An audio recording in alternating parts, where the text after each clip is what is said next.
বিদ্যুতের জন্য হুকিং ভরসা প্রায় ৭০০ পরিবারের ১৫ থেকে ২০ বছর ধরে এই এলাকায় এমনভাবেই পরিষেবা নিচ্ছে স্থানীয় বাসিন্দারা। দিতে হচ্ছে না বিদ্যুতের কোনো বিল। এই ঘটনাটি দক্ষিণ ২৪ পরগনার পাথর প্রতিমা ব্লকের রামগঙ্গা গ্রাম পঞ্চায়েতের দক্ষিণ গোবিন্দপুর এলাকার। ভোটের আগে বহু দূরে কয়েকটি বিদ্যুতের খুঁটি বসেছিল, এমনকি বসেছিল ১৫ বছর আগে ট্রান্সফরমার, কিন্তু বিদ্যুতের তার আদেও টানা হয়নি। প্রাকৃতিক বিপর্যয়ে বিদ্যুতের খুঁটিগুলো পড়ে নষ্ট হয়েছে, এমনকি ট্রান্সফরমারও জরাজীর্ণ অবস্থা। তবে গত ৬ মাস আগে বেশ কয়েকটি বিদ্যুতের খুঁটি রাস্তায় ফেলে দিয়ে চলে যায় বিদ্যুৎ দফতর, সেগুলো পর্যন্ত লাগানো হয়নি। আদেও কি এই এলাকার মানুষ সরকারি বিদ্যুতের মুখ দেখবে? বাড়িকে কি কোনো বসবে মিটার? এটাই এখন লাখ টাকার প্রশ্ন। আমরা অনেকে ভয় আছি, প্রচুর আতঙ্কে আছি, কারণ কারেন্টটা এমন আসছে আমাদের এদিকে লাইনটা দিচ্ছে না। যদিও পোস্টার পুঁতে দিয়ে গেছে, তাও আমফান জোরে ভেঙে গেছে, তাও এসে সাইজ করে দিয়ে যায়নি। কত বছর এইরকম অবস্থা? 15 বছর 20 বছর 15-20 বছর আপনারা এইভাবেই চলছেন? হ্যাঁ, এইভাবে চলছে। কাউকে জানানো হয়নি? হ্যাঁ, জানিয়েছি, অনেকে জানিয়েছি। আমি জানিয়েছি, পঞ্চায়েতকে জানিয়েছি, পঞ্চায়েতের যে আশেপাশে লোককেও জানিয়েছি যে এই অবস্থায় আমার বাচ্চা কাছে আছে, একটা গাছে হাত দিলে তার কাটা আছে, একটা গাছে হাত দিলে আমার ছেলেটার জীবন চলে যাবে। তাহলে আমরা কি পরিস্থিতি আছে? আমি অনেকে জানিয়েছি। একটু পরিবর্তন হয়েছে, দক্ষিণ দিকটা এই অবস্থায় আছে। আর এই তো গতকাল একটা ছেলে তো মারা গেল। এর আগে গত বছর একটা ছেলে মারা গেল আমাদের বৈশাখ মাসের দিকে, সেও বিয়ে করেনি। আমরা কি চাই, চেয়ারম্যান সুস্থ হলে পয়সা দেবো, ন্যায্য কাজ যাতে জীবন চলে যাতে আমাকে পয়সা কাজ করে লাভ হবে, ক্ষতি হয়।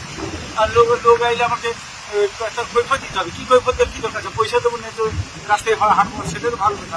আবেদন করেছি, তার সাথে আমাদের মিটারও দেয় না, কারেন্টের পোস্টও ঠিক মতন পচে না। যা বার্তা করে দিয়ে গিয়েছিল কন্ট্রাক্টারি কাজের মতন, সেগুলো আমফান ঝড়ে সব পড়ে গেছে, পড়ে খুঁটি সব নষ্ট হয়ে গেছে। আবার এই যে 4-5 দিন আগে খুঁটি সব ফেলে দিয়েছে, এখনো কোনো কাজ শুরু হয়নি।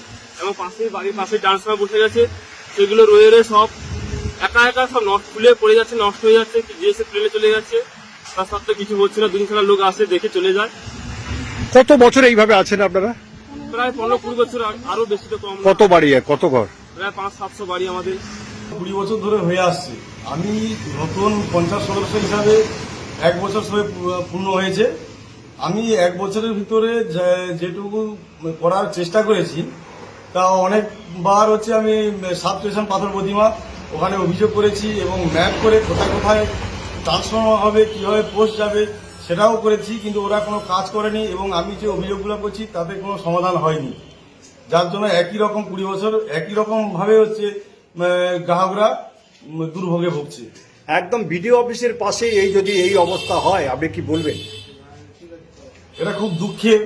প্রত্যেক বছর প্রায় আগের বছর এই সময় একজন ছেলে এইভাবে কারেন্ট শর্ট খেয়ে মারা গেছিল, আবার একজন মারা গেল একদিন হলো সবে। মানুষের এইভাবে জীবন যাচ্ছে, যাদের আমাদের এই সমাধান করা যায় তার জন্য আমি দিদিকেও অনুরোধ করবো, দিদিকে বলতে ফোন করব। আজকে আমি সেটাও আমার একটা চিন্তাধারা রেখেছি। আমরা বারে বারে দপ্তরকে জানাচ্ছি, এবং আমাদের বিধায়ক সাহেব এবং আমাদের বিডিও সাহেবও তদারকি করছেন। আমাদেরকে নিয়ে বারে বারে মিটিংও করা হচ্ছে। প্রতিবারে বলছে হ্যাঁ আমরা করে দেবো, আমাদের টেন্ডার হয়ে গেছে, কিন্তু এখনো পর্যন্ত সেটা হয়নি। আপনি কি চেষ্টা করাচ্ছেন? হ্যাঁ, অবশ্যই আমরাও চেষ্টা চালাচ্ছি।